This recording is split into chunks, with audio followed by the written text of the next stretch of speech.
ತಲುಪಿಸೋದಕ್ಕೆ ಕಷ್ಟ ಆಗ್ತಾ ಇದೆ ಅಂತ ಹೇಳ್ಬಿಟ್ಟು ಅವರು. ಭಾರತ ದೇಶದಲ್ಲಿದ್ದೀವ ಇಲ್ಲ ಬೇರೆ ದೇಶದಿಂದ ಬಂದಿದ್ದೀವ?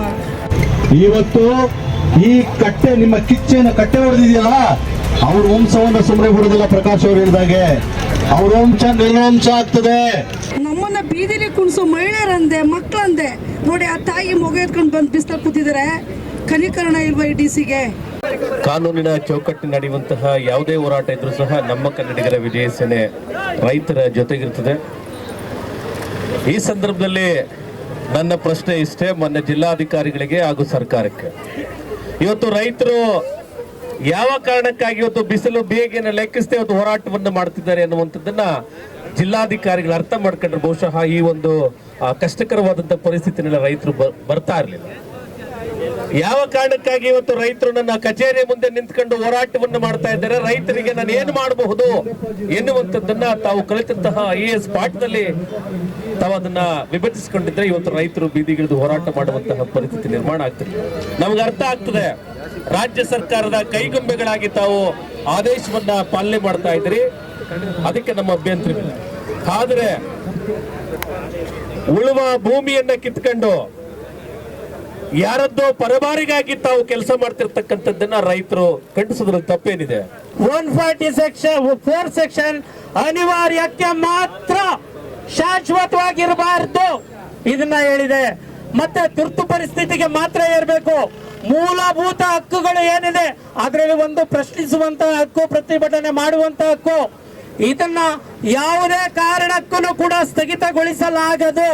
ಮೂಲಭೂತ ಹಕ್ಕುಗಳನ್ನ ಸ್ಥಗಿತಗೊಳಿಸಬಾರದು ಅಂತ ಹೇಳಿದೆ. ಆಮೇಲೆ ಪ್ರತಿ ನಿಷೇಧಾಜ್ಞೆ ಔಚಿತ್ಯಪೂರ್ಣವಾಗಿರ್ಬೇಕು, ಪರಿಶೀಲನೆಗೆ ಒಳಪಟ್ಟಿರ್ಬೇಕು, ಕಾಲಮಿತಿ ಇರಬೇಕು ಮತ್ತು ಸಂವಾದಕ್ಕೆ ಒಳಪಟ್ಟಿರ್ಬೇಕು. ಈ ಅಯೋಗ್ಯ DC ಅವರು ಯಾವತ್ತೊಂದು ದಿನ ನಮ್ಮ ರೈತರ ಜೊತೆ ಸಂವಾದ ನಡೆಸಿದ್ದಾರೆ? ಯಾವುದೇ ಕಾರಣಕ್ಕೂ ಇಲ್ಲ. ಮತ್ತೆ ಶಾಶ್ವತ ನಿಷೇಧಾಜ್ಞೆ ಕಾನೂನು ಬಾಹಿರ ಅಂತ ಹೇಳ್ಬಿಟ್ಟು ತೀರ್ಪು ಕೊಟ್ಟಿದೆ. ರೈತರ ಮೇಲಿನ ಪೊಲೀಸರನ್ನು ಕೂಡ ಗಮನಿಸಬೇಕು. ಪ್ರತಿಭಟನೆ ವಿಚಾರಕ್ಕೆ ನಿರಂತರವಾಗಿ FIR ಅನ್ನ ದಾಖಲಿಸುವಂತದ್ದು ಮೂಲಭೂತ ಹಕ್ಕುಗಳ ಹರಣ ಅಂತ ಹೇಳ್ಬಿಟ್ಟು ಮಾನ್ಯ supreme court, Janata supreme court ಹೇಳಿದೆ. ಆ ಹಕ್ಕುಗಳನ್ನ, ಸಂವಿಧಾನಬದ್ಧ ಹಕ್ಕುಗಳನ್ನ ರಕ್ಷಣೆ ಮಾಡುವಂತವ್ರು ನೀವು ನಮ್ಮ ರೈತರ ಮೇಲೆ ನಿರಂತರವಾಗಿ FIR ಅನ್ನ ದಾಖಲಿಸುವಂತ ಪ್ರವೃತ್ತಿಯಿಂದ ನೀವು ಕೂಡ ಹೊರಬರಬೇಕು. ಸಂವಿಧಾನಕ್ಕೆ ಬೆಲೆ ಕೊಡಬೇಕು, ರೈತರಿಗೆ ಬೆಲೆ ಕೊಡಬೇಕು, ಪ್ರತಿಭಟನೆಗಳನ್ನ ಶಾಂತಿಯುತವಾಗಿ ನಡೆಸೋದಕ್ಕೆ ನೀವು ಗೌರವಿಸಬೇಕು ಅಂತ ಹೇಳ್ಬಿಟ್ಟು ನಿಮ್ಗೆ ಮತ್ತೆ ನಿಮ್ಮ DC-ಗೆ ಹೇಳ್ತಾ ನನ್ನ ಮಾತುಗಳನ್ನ ಮುಗಿಸ್ತೀನಿ. ಆ ಮಾನ್ಯ DC ಅವರೇ, ರಾಜೀನಾಮೆ ಕೊಡ್ಬಿಡಿ ನೀವು. ನಾವೆಲ್ಲರೂ ಕೂಡ ನಿಮ್ಮನ್ನ ಗೌರವಯುತವಾಗಿ ಕಲಾ ತಂಡಗಳ ಜೊತೆ ಬೆಳ್ಳಿ ರಥದಲ್ಲಿ ಕರ್ಕೊಂಡೋಗಿ ನಾವು ದಾಟಿಸ್ಬಿಟ್ಟು ಬರ್ತೀವಿ ನಮ್ಮ ಜಿಲ್ಲೆಯಿಂದ. ರಾಜೀನಾಮೆ ಕೊಡಿ ಅಂತ ಹೇಳ್ಕೊಂಡು ನನ್ನ ಮಾತನ್ನ ಮುಗಿಸ್ತೀನಿ. ಧನ್ಯವಾದಗಳು.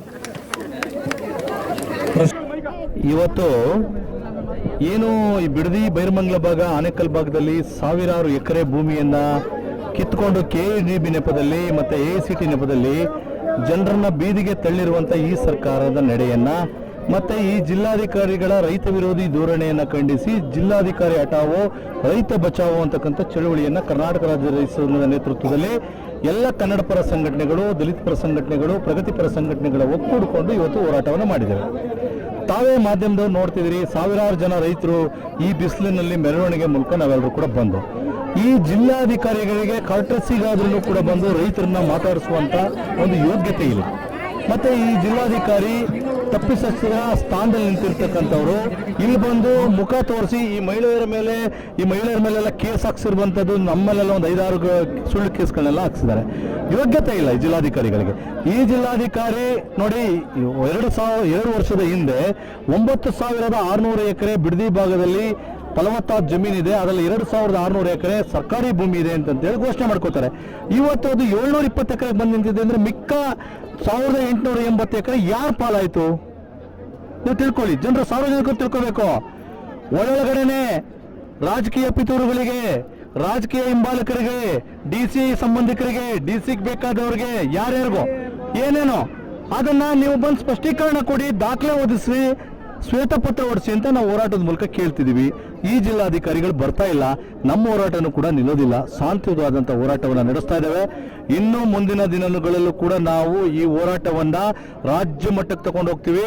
ದೇವನಹಳ್ಳಿ ಮಾದರಿ ಹೋರಾಟ ಮತ್ತೆ ಪಂಜಾಬ್ ರೈತರು ಏನು ಡೆಲ್ಲಿನಲ್ಲಿ ಮಾಡಿದ್ರಲ್ಲ, ಈ ಹೋರಾಟಕ್ಕೂ ಕೂಡ ನಾವು ಯಾವತ್ತೂ ಕೂಡ ನಮ್ಮ ಹೋರಾಟಗಾರರೆಲ್ಲರೂ ಕೂಡ ನಮ್ಮ ಮಲ್ಲಯ್ಯನವರ ನೇತೃತ್ವದಲ್ಲಿ ನಮ್ಮ ಬಡಗಲ್ಪುರ ನಾಗೇಂದ್ರ ಅವರು ಕೂಡ ಇವತ್ತು ಬರಬೇಕಾಗಿತ್ತು, ಕಾರಣಾಂತರಗಳು ಬಂದಿಲ್ಲ. ನಮ್ಮ ಜಯ ಕರ್ನಾಟಕ ಜನಪರ ವೇದಿಕೆ, ರೈತ ಸಂಘ, ಎಲ್ಲ ಪ್ರಗತಿಪರ ಸಂಘಟನೆಗಳು ಒಗ್ಗೂಡಿಕೊಂಡು ಈ ಹೋರಾಟವನ್ನು ತಾತ್ವಿಕವಾದಂಥ ಅಂತ್ಯ ಕಾಣಿಸ್ಲಿಕ್ಕೆ ಬೈರ್ಮಂಗಲ ಬಿಡದಿ ಭಾಗದ ಜನರ ನಡುವೆ ನಾವು ಸದಾ ಇರ್ತೀವಿ.